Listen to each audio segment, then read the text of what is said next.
Hello, welcome to Immigration Vibes. I am going to address some common questions that a lot of people that are preparing to go to the US Embassy for F1 visa are supposed to practice.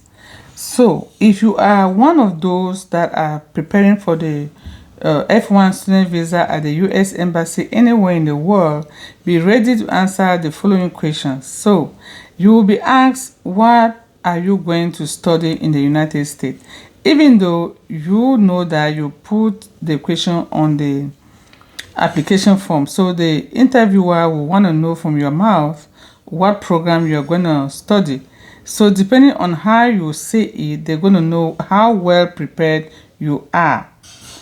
Number two, they're also going to ask you who is going to sponsor your school. So be ready to tell them whether it is your father, your mother, your uncle, your auntie, and how much they are supporting you for school, and whether you have a bank statement with you to prove in case they ask you, okay?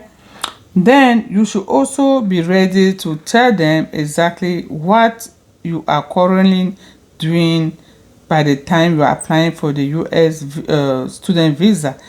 Remember that if you don't have any proof of return, it will be difficult for you to have a visa. So they expect you to be doing something, at least even if it is volunteer work. You should be doing something to prove that you will learn what you are going to learn and come back to your country and work. So if I were you, I would do some kind of volunteer work if I don't have a job, so that will help me to justify how I'm using my time.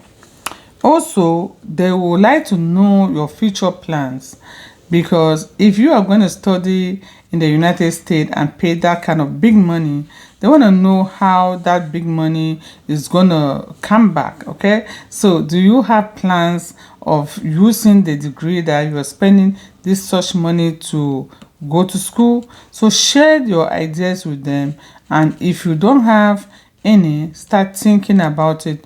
Are you going to come back to open a business? Are you going to come back to go and work in the company that you were working before? Are you going to come back to go and look for a job? So you should be prepared to answer this question. If you truly need a student visa, you will have to work hard and practice mock questions and also the speaking, okay? Because it is not enough to just carry documents to go to the US Embassy. You also need to know how to speak and answer the questions as a student, okay? So I hope this is helpful.